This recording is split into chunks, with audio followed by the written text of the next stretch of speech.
بتعمل صبوا زيهم تأيام كلهم تمزولكم عنقفات زخوننا أيام صومنان صلاتنان ناف እግዚአብሔር አሪጉ መፍትሒ ትዝደለና ይሆን ኸይንረክብ ጸጋ ንኸይንረክብ በረከት ንኸይንረክብ عنقفات ዝኾንና እዚኦም እዮም ኢልኩም ሓደ ታይሱ ብመጠን ዘይ መንባር ጽቡቕ እዩ حق እዩ እዚኦም عنقفات كخنا زغلو قدمي صومنان قدمي مصلاينان مصامنان كنغورم زغبو نغرات አለው ካብዚ አቶም ተሓደኽ ነወግዶም ዘለና ነገራት እዮም ንሪኦም ሕዚ ንኣብነት ሓደ ሰብ እንድሕር ደኣ ክጽሊ ደልዩ ከምኡውን ክጸውም እንድሕር ደልዩ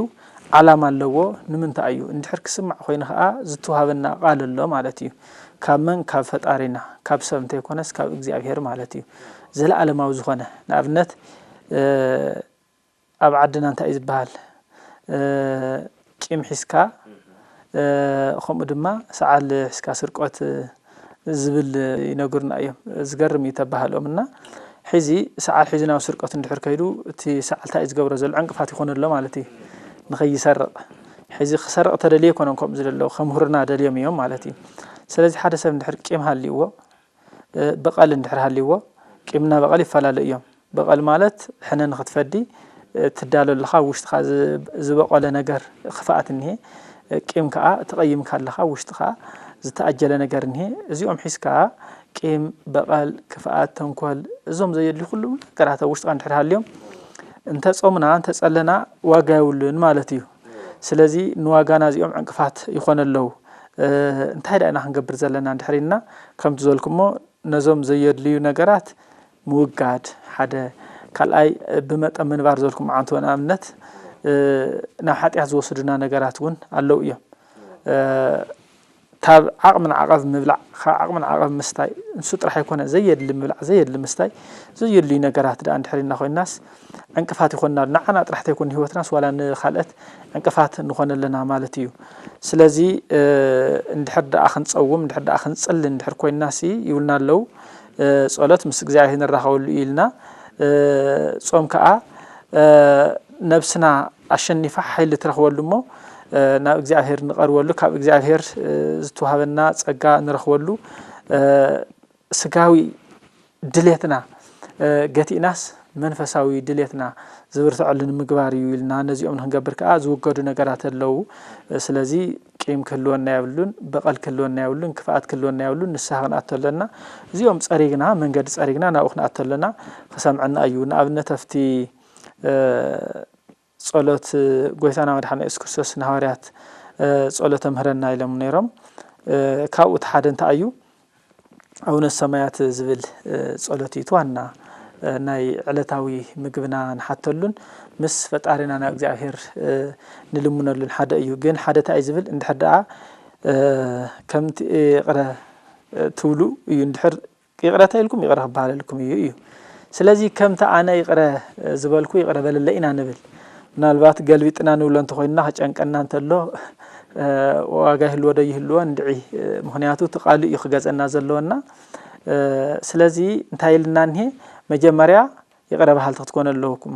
እንድሕር እግዚአብሔር ይቕረ ጎይታና መድኃኒትና ኢየሱስ ናብዚ ምድሪ እዚ ዝመጸ ይቕረ ስለ ዝበለና ይምበር ብናይና ኃይለ ይኮነን ብናይና ትምክሕተ ይኮነን ብናይና ጽቡቕ ወይ ከዓ ሰናይ ምግባር ይኮነን ስለዚ ይቕረ ስለ ዝበለና መጽዮ ኣሎ ስለዚ ንሕና ከዓ ይቕረ ባህልቲ ክንከውን ኣለና ታይ ዝበሃል ቂም በቀል ክፋኣት ክልወና የውልን ማለት እዩ መልአከ ፀሐይ ሙዝ የተሓይዝና እዝና ሒዚ ሕቶ ሙዝ የተሓዘ እዩ አንተ ጾምናን ጸሎትናን ንኸይስማዕ عنقفات ዝኾንና ኢልና ነርና ልክ ሕዚ ከዓ ጾምናን ጸሎትናን ሰሚሩ ኣብ ቅድሚ እግዚአብሔር በጽሑ ዘለየና ነገር ንኽንረክብ ንሕና ዝደለና ጥራሕ ኣይኮነን እግዚአብሔር ዘለየና ንዓናም እንትኽበና ማለት እዩ እግዚአብሔር የዋሃዩ ኩሉ ከዓ ፈላጥ እዩ ስለዚ ቀይሩ እዩ ዝበና እንድሕር ኳ ደኣ ተሰሓተ መገድ ብቻ ሳባና እንታይ እንሄ ውሽጢ አንተ ወይልና እዩ عنقفات ክኾንና ዝኽእሉ ሕማቕ ዝበቀሉ ግዛዕ እንድሕር ወጊና ኮይናስ ዘየድለና ኳ እንድሕር ለሚና ሰይበና ዘለየና እዩ ዝበና ማለት እዩና ሙዝ የተሓይዙ ጾምናን ጸሎትናን ኣብ ቅድሚ እግዚአብሔር ንኽዓርግ ኣብ ቅድሚ እግዚአብሔር ንኽበጽሕ ንኽስማዕሲ እንታይ ክንገብር ኣለና ቀድሚ ምድላው ጽቦዩ እግዚአብሔር አምላክ ናትና ጸሎት ናትና ጾም አቅድም እግዚአብሔር በጽሑ ዋጋ ንኽህልወና ዋጋ ዘለዎ ጸሎትን ዋጋ ዘለዎ ጾምን ንኾነልና እንታይ ኢና ክንገብረለና ዝብል ሕቶ ይመስለና ስለዚህ ንኡ እንታይ እዩ ማይንተ ተዘሪጋ ፊትካ ከተርእካ አይትኽእልን ያ ጽይት እንትኾይናታ ማይ ግን ፊትካ ደኒንካ ናፍት ማይ ናይ በዓልካ ፊት ክትርኢ ትኽእል ኢኻ ስለዚህ ናይ መንፈሳዊ ጽሬትን ናይ መንፈሳዊ ጸሎትን ጾምን ከዓኒ ከምዚ እዩ እንታይ ማለት እዩ ክዝረገ ይብሉን ህይወትካ እንታይ እዩ ጸሎት ሒዘለኹ ጾም ሒዘለኹ ኢልካ ክትኸተለኻ ካብ ውሽጥኻ ክጸረ ኣለዎ ውሽጣዊ ህሊናኻ ብደጊኻ እንታይ ኾነ ካብ ምብላዕን ከምታንተ ዘልና ካብ ምብላዕን መስታይ እንታይ ኾነ ቂምን በቀልን ገዲፍና ምጽራይ ማለት ንሱ እዩ ንሱ ገዲፍና ተበዲልና ዋላ እንኳን ተኾና ንትበደል አስተዋስ ሓደግት ክንኸውን ኣለና ኣይትግበር የተባሂሉ ተኣዚዝን ሃለወ አዳም ተመሊሱ ይቅረ ኢሉ ባዕሉ ንኡኡ መሲሉ ሰብ መሲሉ ተገሊጹ አድሒንዎ ስለዚህ ክርስቶስ ካብ ክርስቶስ ታይና ንማር ከም ክርስቲያን መጠን ክርስቲያን ዝብል ሽም ካብ ክርስቶስ ከም ዝሓዝናይ መሰረት ይቅርታ አይና ንማር ካብ ክርስቶስ ሓደግቲ ማለት እዩ በቀል ሓደግቲ ቂም በቀል ቋጸርቲ እንታይ ኮንና ክንጸውም ክንጽሊ እንተለና ኩሉ እዚ ገዲፍና ኩሉ አውጊድና እንድሕር ንጸውም ንጽሊ እንድሕር ኮይና ኣብ ቅድሚ እግዚአብሔር ጽሩይ መስዋዕት ተቀሪብና ኣለና ማለት እዩ ጸሎትና ጽሩይ ጸሎት ኮይነለ ንእግዚአብሔር ዝበቀ ኮይነለ ናይ ነብስና ዋጋ መልሲ ረኸብት ኮይና ኣለና ማለት እዩ እና ስለዚህ ምስ ኩሉ ከምታ አንተ ዘልና እተዘረገማይ ፊትካ ካርእ ይኽእልን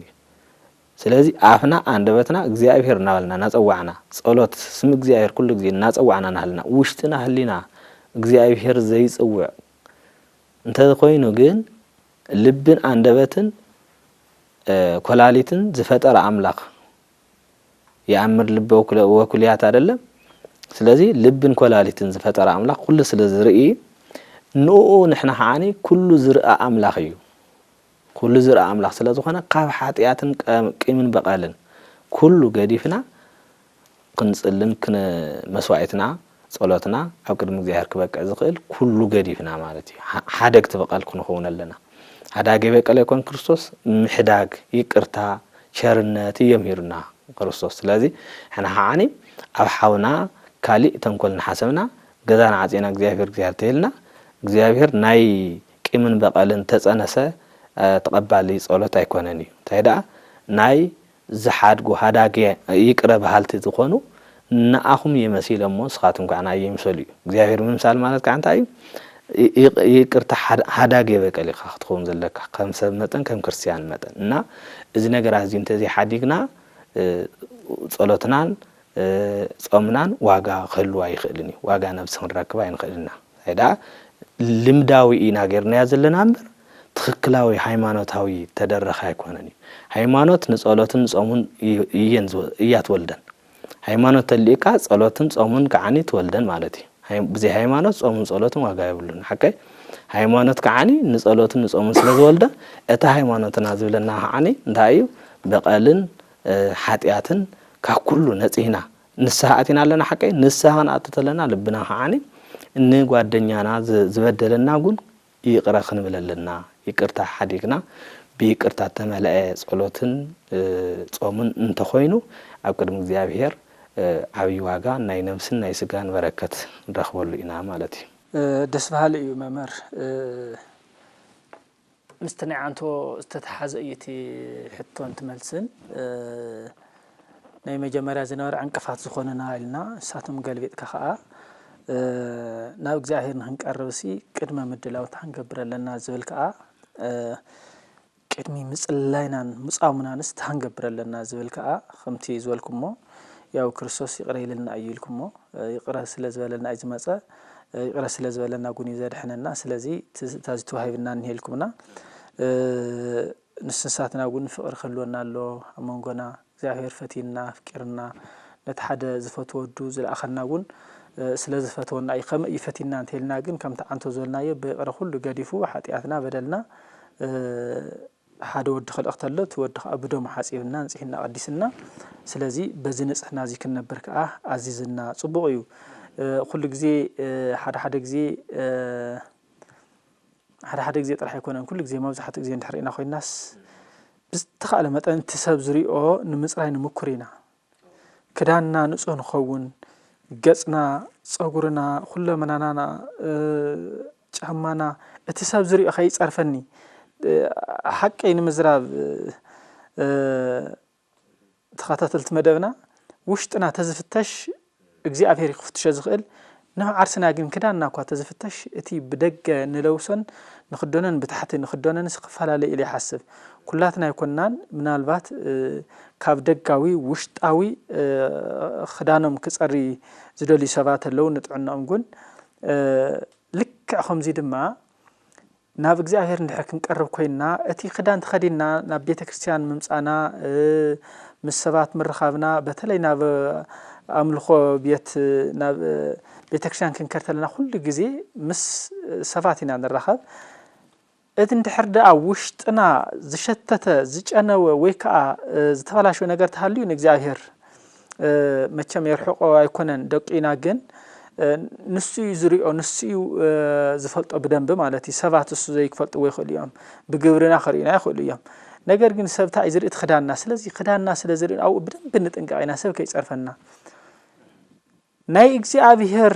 ቃል ዲዩ خنقدم زلنا سناي سب زبل بدن بخنعزو لنا እግዚአብሔር ኩሉ ግዜ ጽሪያት ክንኮን ይደልየና خدانا خصሪ ይደልዩ ኩሉ መናና خصሪ ይደልዩ ግን ቅድም ኩሉ ግን ውሽጥና خصሪ ይደሊ እግዚአብሔር ልብን ኩላሊትን ይዝፍትን ይልክሞ ልብን ኩላሊትን ድሕር ዝፍትን ኮይኑ ድሕር ዝምርምር ኮይኑ ገና አንተ ይሰርحنا ይዝሐሰውና ይፈልጦ እዩ ስለዚ ናብ ቤተ እግዚአብሔር ክንከርተለና ናብ እግዚአብሔር ክንቀርብተለና ኸም ድማ ጾምን ጸሎትን ታይልና እቲ ጸሎት ምስ እግዚአብሔር ንዘራረወሉ ኢና ጾም ድማ ናብ እግዚአብሔር ንቀርበል ኃይልን ንረኽበሉ ኢና ስለዚ ናብ እግዚአብሔር ክንቀርብ ኮይና ናብ ሰብ ክንቀርብተለና ክንድዛ አከል ተጨኒቅና ነጽና ክንቀርበለና እንድሕሪና ናብ እግዚአብሔር ክንቀርብተለና ታይ ክኸውነሎ ካብኡ ንዓቐ ውሽጥና ክነጽህሎ ደጋዊ አካልና ንምንጻሕኩ ብዝቀለለ ክነጽህ ንኽእሊና ውሽጥና እኮ እንድሕር ብትክክል እንድሕር ዘይዓሪና ኮይና አፍቲ ኢዩኤል ምዕራፍ ክልተስ ታይ ዝብል ልብኹም መንበር ክዳንኩም ይትቀደዱ ይብል ሓደ ግዜ ሰባት ክዳኖም ይቀዱ እዮም አካሎም ይወቅዑ እዮም እግዚአብሔር ዝረአሎ መጀመሪያ ውሽጥና ክቀደድ ይዝደለሎ መቅዳድ ማለት ከምዚ ተቆጥዕኻ ወይ ድማ እንታይ ኮነስ ንሱ ንእግዚአብሔር ሕሊፍና ክንወለና ውሽጥና በቃሉ ክንከደለና ማለት እዩ ስለዚ ልብና ይዝደል እግዚአብሔር ንዓና ይዝደሊ ስለዚ ከምቲ ናብ ሰብ ናብ ቤተ ክርስቲያን ሆና ካል ክንከርተለና እንጥንቀሉ ልክዕኹም ቅድሚያ ክንወሰለና ውሽጥና ኾነሎ ኣብ መንገዲ ክንከርተለና ሕማ እንድሕራለ ኩሉ ግዜ ይርብሸና ህሊና ንእሽተናይና መዕዘቢትያና ኩሉ ግዜ ተወቅሰና ያ ምክንያቱ ማንም ሰው ይፈልጥ እንተልና ሰሊናና ግን ትነግረና ያና ስለዚ መጀመሪያ ውሽጥና ክነጽህለዎ ክቀደሰለዎ ናብ እግዚአብሔር ክንቀርበለና ብንሳህ ክንሕጸበለና ካብኡ ድማ ከምቲ ዝበልና ብይቅርታ ብምሕረት ብቸርነት ብፍቅር ክንመላለሰለና በተለይ ናብ ጾም ጸሎት ክንቀርብተለና እዚኦም ነገራት ሒዝና ክንመጸለና ዝብል እዮም ነጊረምና ብጣዕሚ ደስ በሃል እዩ መላእከ ፀሐይ ተዋና ጉን ደቂ ሰባተው ዝምድር እዚ ክንነብርተለና ግዝያው ኢና ነገር ግን ንሕና ዘላዓለማው ኢና ዘላዓለማው ግን ኢና እንድሕሪና ኮይና ከምቲ ጎይታና መድሓና ኢየሱስ ክርስቶስ ዝበለና ሙስኢና ነበር ማለት እዩ ምሳኢኹም ክትነብሩ በቃ ናባይ መጽኤ ወስደኩም ይድና ሙስኢና ነበር እንድሕር ሙስኢና ነበር ኮይና ከም ቃል መሰረት እንድሕር ጸኒሕና በቲ ቃሉ ጸኒዕና በእምነት ከም ብሰናይ ምግባር እንድሕር ጸኒዕና ተዳሊና እንድሕር ጸኒሕና ምሳይ ክትነብሩ ኢኹም ኢልና ማለት እዩ ሙስኢና ክንነብር ታይና ክንገብር ዘለና ኢልና አንቶ ካብኣቶም ተሓደ ተንኩተ መሳሕ ጾም ጸሎትን ኢልና እዚኦም ከዋጋ እንድሕር ክህልዎም ኮይኑ ታንገብረለና ኢልና ውሽጥና በቲ እግዚአብሔር ዝደልዮ መንገዲ ክነዳልወለና ማለት እዩ ንሱ እንታይ ኢሎምና ይቅረታ ገበርት ክንኮነለና ምሕረት ክህልወና ኣሎ ፍቅር ክህልወና ኣሎ ሰላማዊ ዝኾነ ህይወት እንድሕር ክህልወና ኮይንስ ዞም ነገራት እዚኦም ክነስተኻኽለለና ኢሎምና ኣለው ስለዚ ዝመልእኽቲ እዚ ንኹላትና እዩ መላእከ ፀሐይ ክንቅጽል ምናልባት ናብ ናይ መወዳእታ ሕቶና እናኸድና እዩ እስኪ ናይ ጸሎትን ጾምን ዕላማ ከምኡ ከዓ ጥቕሚ ድኽሪ ጽቡቅ ናይ ጾምን ናይ ጸሎትን ዓላማ እንታይ እዮም ማለት ዓላማኦም እንታይ እዮም ነብሲ ናይ ዘላለም ህይወት ምርካብ ማለት እዩ ዓላማኦም እንታይ እዮም ህይወትካ መንግስተ ሰማያት ናይ ምንባር ማለት እዩ ዛድልው ለክም ርስተ ትበሃል መንግስተ ሰማያት ናታትኩም ያሞ ተዘጋጅያ እያ ንኣ ንኽትኣትው ግን እንታይ ትገብረለኩም ብጾምን ብጸሎትን ዘበርትዐ ሰው ክኸውን ኣለዎ ዓላማና እንታይ መንግስተ ሰማያት ምእታው እዩ ናብ መንግስተ ሰማያት ምእታው ከዓኒ ክፉእ ዘበለ ገዲፍና ብንስሓ ተዓጺምና ብጾምን ብጸሎትን ተወሲና እንተነርና ዓላማና እንታይ ትኾነላ መንግስተ ሰማያት ምውራስ ይተውን ለዚ ስጋው ዚያ ቀራይትያ በስባሲትያ ከምቲ ቅዱስ ጳውሎስ ሐዋርያ ጳውሎስ ዝተናገሮ ኣብ ሮሜ ምዕራፍ 8 እቲ መከራ ሁሉ እንድሕ ተኻፊልና ተተጋፊጥና ኣብ ናይ ዘለዓለም መጨረሻ ከዓኒ ናይ ህይወት ወረስቲና ንኸውን እዩ እዚ እንታይ እዩ መከራ ማለት ሓደ ካብቶም መከራ ወሰንቲ ጾምን ጸሎትን እዩ ሁሉ ክኢልካ መንፈሳዊ መንገዲ ፈተና ኣለዎ እዩ ብዘይ ፈተና ናይ እግዚአብሔር በረከትን ጸጋን ብዘይ መከራ ይትርከብን መንግስተ ሰማያት ብመከራ ኢኻ ትረኽባ ትኽእል ምስጋዊ ትመከራን ፈተናን እንታይ እዩ ብስጋኻ ዝመጹ ፍትወት ናይ ስጋ ንሱ ገዲፍካ ንሱ አሸኒፍካ ናይ መንፈሳውና ናይ ዘለዓለም ህይወት እትወርሳት ዓላማ ዝኾነት መጨረሻ መንግስተ ሰማያት ንምርካብ ስለ ዝኾነ ንኣ ንምርካብ ከዓኒ እቲ መንገዲ ንሱ ፈተናታት ናይ ስጋ ዝኣመሰሉ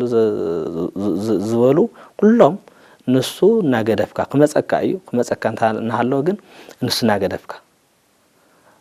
ናገደፍካ ናወገድካ ንናይ ነብሳዊ ምድላው አድሉ ለነብስ አይደለም ካብ ስጋ ነብሲ ኢኻ እንድሕረ ዳሊኻ እቲ ዓላማኻ መንግስተ ሰማያት ኣብ ሽቱ ወቂዕለ ማለት እዩ መንግስተ ሰማያት ወራስ ኮይንካ አላ ናይ ዘለዓለም መንግስተ ሰማያት ከዓንታ እዩ ናይ ዘለዓለም ህይወት እዩ ነብሲ ኩሉ ግዜ ነባሪት እያ ህያዊት እያ ነባዊት እያ ለባዊት እያ ስለዚ ኣብ መንግስተ ሰማያት ክትነብር ከዓኒ እዚ ጾምን ጸሎትን ሓጺብና ብንስሓ بدقينا هم تعنتو زبالكم بممر بدقيها نسألها صعدا ويدمو قالت سجاوي زرع بدقاوي كفل أكلات صوري بمخانتي كونه وشتها كله صوري تكبر يزقب أكمالتي سلازي اتمكران سو تخافلت ندحر كوينا نحنا عفتنا يمجرشا هيوت ناي دستان ناي زلالم دستان هيوتن ورستينا نخون يزولنا ቅዱስ ጳውሎስ ሐዋርያ ጳውሎስ ተናገረው መልእክት ምዕራፍ 8 እና ቁጥር 17 ዘለ ለዚ ንሕና እንታይና ገብር ዝግባአና እቲ መከራ ካብቶም ሓደ መጸውዕም ቶም መከራ ማለት ብጾምን ብጸሎትን ተወሲንካ ፍቃደ ስጋ ገዲፍካ ፍቃደ ነፍሲ ምውሳድ ማለት እና ዓላማኡ እንታይ እዩ መንግስተ ሰማያት ምውራስ እዩ ጽቡቅ ደስ በሃል እዩ ናይ ጾምናን ጸሎትናን ዓላማን ጥቅመን ይኹም ነጊርኩምና መቸም ዝኾነ ነገር ብዘይ ዓላማ ብዘይ ጥቅሚ ኣይስራሕን ኩሉ ናይ ዓላማ ኣሎ ናይ ባዕሉ ጥቅም ኣሎ ስለዚ ዝኸርኩም ተኸታተልቲ መደብና ታይም ዝልና ዘለው ዓላሙ እንታይ እዩ ዓላማ ሓሲብና አስተንቲና አቅደውጽና መንግስተ ሰማያት ክንወርሰለና ኢልና አቂና ንኸዶ እዩ ዓላሙ እዩ ኢሎምና ጽቡቅ እዩ ጥቅሙ ከንተይልና ኸአ አፍቲ መንግስተ ሰማያት መስአተና ንዘላለም መስጎይታና ብፍቅሪ ብሰላም በተሐጓስ ከምዚ ናይ ምድራዊ ጽምኢ ጥምየት ድኻም ዘይብሉ ኩሉ ግዜ መስኡ ሓደ ግዜ ጸልማት ሓደ ግዜ ብኻይ ሓደ ግዜ ሰሓቅ ተይኮነስ ኩሉ ግዜ ሰላም ኩሉ ግዜ ፍቅሪ ኩሉ ግዜ ብርሃን ኩሉ ግዜ ኸአ ደስታ ኩሉ ግዜ ምስጋና ነውረሉ مسؤول نبرتلنا طقم خازي كاوزل صنينا ديبنا نكو تاوزل صطقم يهلن تعبي خازي يسلازي نزي علامه غيرنا انا نخدو ملائكه صحي ناف ناي مودات انا نكيد صومن صلاتن عملكيتو تمحلالف وملائكه اندحرال يعدلكم እሺ ጽቡቅ ስድራ እግዚአብሔር ሁልኻትኩም እግዚአብሔር ተፈተወኩምን እግዚአብሔር ተፈተውን እግዚአብሔር ተኸውሩን እግዚአብሔር ዘኽበረኩምን ኩልኻትኩም ህዝበ ክርስቲያን ኣመንቲ ተዋህዶ ቤተ ክርስቲያን ዝኾንኩም ከምቲ ንሐዋርያት ጎይታና መድኃኒና ኢየሱስ ክርስቶስ ተናገሮ ተጊኹም ትጉሁ ወጸልዩ ከመ ይትባኡ ውስተ መንሱት ይዝብል ምዕራፍ 26 ዘለ ኃይለ ቃሊና ትጉሁ ንቁሑ ነቂሕኹም ተጊኹም ጸልዩ ብጾምን ብጸሎትን ተጊኹም ናይዚ ዓለም ስጋዊ ነገር ከሽንፈኩም ይብሉን ስለዚ ናብ ሓሶትን በዝሒ ዘለዎ ፍዳን ከይተኣቱ ተጊኹም ነቂሕኹም ጸልዩ ኢሉ ጎይታና መድኃኒና ኢየሱስ ክርስቶስ ኣብ ምዕራፍ ማቴዎስ ወንጌል ማቴዎስ 26 ዝተናገሮ ቃሊና ሐዋርያት ተናገረሚና ስለዚ ኩላትና ህዝበ ክርስቲያን ከዓኒ ክንጸውምን ክንጽልን ተጊህና ነቂሕና ነፍስና ሓሲብና ስጋና ኩሉ ብርኪ ወይ ሰግድ ኩሉ ብርኪ ዝብልና ስለዚ ኩሉ ብርኪ ንኩሉ ጉልበት ንሓጢያት ዝግዛእ እንተይ ኮነ ንእግዚአብሔር ንነፍስና ረኸብቲ ንእግዚአብሔር ተገዛእት ንኽንኸውን ኩሉ ጉልበትና ኣብ እግዚአብሔር ተገዛእ ንኽኸውን ኩላትና ህዝበ ክርስቲያን ንገብሮኹን ገብሮ ዝግባአና መንፈሳዊ ሃይማኖታዊ መልእክት እይና ስለዚ ኩሉ ግዜ እግዚአብሔር ምሳና ይኹን እግዚአብሔር ከዓኒ እንድሕር ለሚናየ ወሃብ እዩ ለሙንኒ ካብቶም ሽድሽተ ቃላት ተባሂሎም ዝጽውዑ ለሙን ንኽህበኩም ይዝበለናና ስለዚ እንድሕር ለሚናየ ወሃቢ አምላኽ እዩ ርህሩ አምላኽ እዩ መጋቢ አምላኽ እዩና ስለዚ ኩሉ ብስጋናን ብነብስናን ዝበርታዓናን ዝጎበዝናን ክንኸውን ስጋና ብአግባቡ ጌርና ተገዚእና ናይ እግዚአብሔር ሰባት ኮይና ንኽንርከብ ይግባአና ማለት እዩ ከም ህዝበ ክርስቲያን በክርስቲያን ዝብል ብቻ ሽም ንድሕን እንተይኮነ እግዚአብሔር ዝብሎን ዝዞን ትዕዛዝን ሕግን አኽቢርና እንተኸይና ኢና ክርስቲያን ዝብል ሲያሜና ናብ ፍረ ዘለዎ ዋጋ መንግስተ ሰማያት ክንረክብ ንኽእልና ስለዚ ኩላትና ህዝበ ክርስቲያን አመንቲ ተዋህዶ ብምግባርን በሃይማኖትን በጾሙን በጸሎትን በፍቅርን በሰላምን በሓድነትን በስምዕነትን ተስማዕሚዕና ተሐላሊና ተኸባቢርና ቂምን መቀልን ንጸጋም ገዲፍና እቲ ሰናይ ዝኾነ ስራሕቲ ናብ የማን ሒዝና ተጓዒዝና እግዚአብሔር ናይ የማን ይዘምሃረናና ስለዚ ናይ የማን ከምህረና እንተለ ደቂ እግዚአብሔር ከምዃንና መጠን ከዓኒ ንየማን አዳሊና ንትጽቡቕ ሰናይ ዝኾነ ምግባር እግዚአብሔር ዝፈትዎ ሰብ ዝፈትዎ እግዚአብሔር ዘኽበሮ ሰብም ዝፈትዎና ስለዚ በዚ ዓይነት ሕግን ትእዛዝን ሃይማኖትና ከም ትእዛዝና መሰረት ጌርና ምንስሓ ተሓጺብና እግዚአብሔር አምላኽ ኣብ ናይ መንግስተ ሰማያት በርን ደጋፊትን ተጸበይቲ ክንኸውን ይግባአና ስለዚ ኸናውን ኳሕኩሕ ተለና ፍቲ በር ተጸበይቲ ክንኸውን ተለና ሓኒ እቲ ቃል ናይ እግዚአብሔር ስለዝኾነ ሰማይን ምድርን ይሐልፍ እዩ ቃለይ ግን ይሐልፍኒ ከምቲ ዝበሎ ቃሉ ንዘለዓለም ሕያው ነባሪ ስለዝኾነ በር መንግስተ ሰማያት ከፊቱ ዘእቶና ይዝኸውና ስለዚ ኩላትና ንእግዚአብሔር አምላኽ ብትሕትናን ብጾሙን ብጸሎትን ተወሲና ንኽንነብር እግዚአብሔር አምላኽ ምስ ኩላትና ይኹን እግዚአብሔር ይሐግዘና ንዝነበረና ጻንሒት እግዚአብሔር ያኽብረለ እግዚአብሔር አመስግን ክብር ምስጋና ንኡ ይኹነልና ቆመስ መልአከ ፀሐይ አባ ወልደ ሐዋርያ ኪዳነ ማርያም ለማዓንተውዚ ኣብ ስቱዲዮና ተረኺብኩም እዚ ዝመስል ትምህርቲ ምኽሪ ንተኸታተልቲ መደብና ስለ ዘብፅሕኩምና ብስም እግዚአብሔር ብስምናን ብስም ተኸታተልቲ መደብናን ኣዚና ኢና ነመስግን ክብረት ይሃበልና ዕድመን ጥዕናን ከምኡ ድማ ናይ ኣገልግሎትኩም ዘመን ይባርኽ ተዋና ዓላማኹም እውን እዚ ስለ ዝኾነ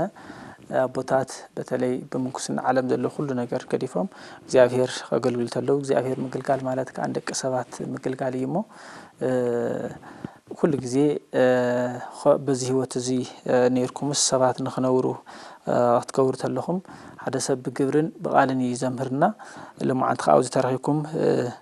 ነዚ ዝመስል ትምህርቲ ስለዚ አቀረብኩምና ስለዚ ሕለፍኩና ኣዚና ኣና ነመስግን ክብረት ይሃበና ዝኸበርኩም ተኸታተልቲ መደብና ያው ከምቲ ሰማዕኹም ናይ ለማዓንት ዝነበረና መደብ ጾሙን ጸሎትን ዝብል ነይሩ መቸም ጾሙን ጸሎትን ህይወትና እዩ ኢሎምና ካብ እግዚአብሔር ኃይሊ ካብ እግዚአብሔር መልሲ ካብ እግዚአብሔር ዘልየና መፍትሒ ንረኽበሉ እዩ ኢሎምና ስለዚ ህይወትና ካብ ጾሙን ጸሎትን ክፍለ የውልን ማለት እዩ ከምቲ ዘምሃርና ዝነገርና ሓደ ሰብ ኩሉ ግዜ ክጸልይ ከም ዘለዎ ከምኡ ድማ ኣፍቶም ናይ ቤተክርስቲያንና ተውጆም ናይ ኣዋጀ ጾማትኩም ድማ ዘሎ ነገር ታሊኽ ኣብ ዝተፈለየ ምስ እግዚአብሔር ዝራኸብሉ እንድሕር ሃልዩን ኩሉ ግዜ ብጾምን ጸሎትን ዝተጸምደ ህይወት ክኸውንሎ እዚ ተኾይኑ ከዓ ሕጉስ እዩ ዝኸውንና እዚ ክንብል ተለና ግን አንቶ ብዙሓት ሕቶታት ኣልዕልና ነርና ካብኣቶም ዕንቅፋት ክኾንና ዝኽእሉን ከምኡ ድማ ቅድመ ምድላው ንገብሮም ኢሎምና ነይሮም ታፍቲ ሓደ ዘልዕልናዮ እዩ ውሽጥናን ደገናን ማዕረ ክኸውንሎ ክርስቲያን ማለት ንሱ እዩ መፀውዒና ክርስቲያን ድሕር ክርስትና خنلعل تلنا كريستيان تباهلنا دق كريستوس تباهلنا لنا بدحري خا كريستوس أوانا زحدرو منفس قدسي قدس منفسيو سلازي نقدس منفسو محدري نخون دو قبوات دينا زبل أوشتنا كل جزء خنا العللنا بياهيري صبينا إزلو أفتي هو تزلنا نفلطين حكوساتنا كل جزء أبزي هو تزلنا هاي صبينا إزلو كل جزء هلينا نتناقرنا أيا يستنا إننا نبزي هو تيكن متسلنا حد جزء قويتنا مرحنا يسكسس نفرساويان حد قال تزاري وقمنيرو زتلسنا مقابر زمثل هوت رئي اللوم مالتينا تايلو ومنيرو زتلسنا مقابر يلو صارفو ومنيرو ويكا خم نيابوتات تقساصن ولا مو تمرت مالتيو تاي مالتيو دغم بطعمي نصحات ቅዱሳት ኮይኖም ይርአይ ነይሮም ነገር ግን ውሽጦም አንቶታልና እግዚአብሔር ልብን ኩላሊትን ይዝፍትንልና ውሽጦም ይሪኦም ስለዝነበረ ግን ዝተለሰነ መቃብርታ እንድሕሪና ኮይና በደጊኡ በደንብ ተቃዊ እዩ ተخححيل እዩ መቃብር ይኮነን ዝመስል ምናልባት ናይ መቃብር ስም እንድሕር ሃልይዎ ወይ ከዓ ፎቶ ገለት ሃልይዎ ኢና ንፈልጦ እምበር እንድሕር ብትክክል ተሰሪሕ ኮይኑ በቃ ሓደ ግዜ መቃብር ዝነብሩ ሰባት ኣለው ንምንታይና መቃብር ክንብል ተለና እቲ መቃብር ይስራሕ እዩ ማለት እዩ ተሰሪሑ ያው መንበሪ ይኸውን እዩ በተለይ ጽቡቕ እንድሕር ተሰሪሑ ማለት እዩ ግን ስለቲ ዝፍለጥ መቃብር ዝበሃል ዘለና ዝተለሰነ መቃብር ኢሉ ኸጻርፎም ተለታ ይነይሩ ደጊኦም ንጹህ ነይሩ ደጊኦም በቃ ከዳድነኦም አዘራርቦኦም ኩለመኖኦም ንጹህ ነገር ግን ውሽጦም ከዓ ረስሐ ውሽጦም ከዓ ዝጨነው ነይሩ ማለት እዩ ስለዚ መቃብርታ እንድሕር ተኸፊቱ ናይ ግድን ክሽትት እዩ ማለት እዩ እንድሕር ተኸፊቱ ኮይኑ በቃ ተበከለ ተኸባቢ ብጣዕሚ ዝኸፍአ ሽታ ወይ ከዓ አሸጋር ነገር ክልዎ ማለት እዩ ተዘራርባ ስለዚ እንድሕር ዘይ ተኸፊቱ ግን ታይ እንሄት ዝርአሎ ጽቡቕ እንሄና ከም ዓይነት ህይወት ስለዝራአሎም እዩ ስለዚ ንሕና ጉን እዚ ቃል እዚ ክንወስደለና አንተ ወታይልና ውሽጥና ንሕና ጉን ክንፍትሸለና ዋጋ ከውና ዝኽእል ንሱ እዩ ማለት እዩ ንደጋዊ ዋጋ ብዙሕ ተጥፋና እንድሕር ውሽጥና ዘይ ተስኻኺሉ ዋጋ ይውልን ንግዚ እዩ እንዲያም ከምቲ ቃል ዝሎ ናብ ሰብ ክትቀርብ ናብ ቤተክርስቲያን ክትቀርብ ተለኻ ውሽጥኻ ተይኮነስ ደግኻ ንምርአይልካ እንድሕር መጽኻ ኮይንካስ ዋጋ ከረኺብካ ይብለና ክርስቶስ በቃ ሰብሪካ ድኒቕካ ኣሎ በቃ ተወዲኡ ብእግዚአብሔር ግን ዋጋ ይረኽብና ስለዚ ብእግዚአብሔር እንድሕር ዋጋ ከረክብ ኮይና ውሽጥና ክነጽህ ኣለዎ ውሽጥና ክቅደስ ኣለዎ ውሽጥና ክስተኻኸል ኣለዎ ውሽጥና እንድሕር ተስተኻኺል ኣኽንጾም ወጽለት ተለና መልሲ ንረክብና ኩሉ ግዜ ሕጉሳትና ነብስና በዓላት ነገረና እያ ከመይ ተልና ናይ መንፈስ ቅዱስ ምሕደር ኢና ዘለና መንፈስ ቅዱስ በዓል ይነገረና ማለት እዩ ስለዚ ክንጾጉም ክንጽልተለና ታንገብረለና ኢሎምና ኣለው ውሽጥና ክንፍትሸለና ውሽጥና ጉን ክነጽህ ኣለዎ እግዚአብሔር የዋህይ ሕያዋይ ንሳ ፈቂድልና ይጽበየና ኣሎ ማለት እዩ ስለዚ በዚ ህይወት እዚ ክነብረለና ኢሎምና ኣለው እዚ ህይወት እዚ ከዓ ግዝያው እንተይኮነስ ዘለዓለማዊ ኣፍቲ ዓላማ ከምቲ ዝነገሩና ጾም ጸሎትን ዓላማኡ መንግስተ ሰማያት ንምውራስ ናብ መንግስተ ሰማያት ንኣትወሉ ኢሎምና ጥቕሙ ከዓ ኣብኡ ምስኡ ንነብረሉ እዩ ስለዚ ትጥቕሙስ ሽዑና ነስተማቕሮ ማለት ኢና በዚ ህይወት እዚ ክነብረለና ኢሎምና ኣለው ስለዚ ንሕና ጉን ህይወትና ክንፍትሻለና ኣብዚ ህይወት ኒና ዶ ክንብለና ዘለና ኣብዚ ህይወት ዘለና ቃደስ ሲልና ክንነብረለና ምስ ፈጣሪና እናመስገንና ማለት እዩ ብጾም ጸሎትን ተወሲና ብፍቅሪ ቢቅርታ በምሕረት ክፋኣት ተንኮል ይቅርታ ኣወጊድና ኣብዚ ዘለና እግዚአብሔር ይጽበየና ይጽውዕና ኣለሞ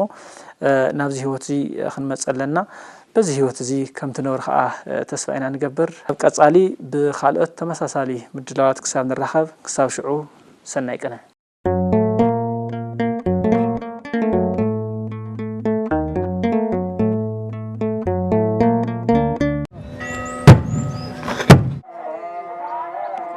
La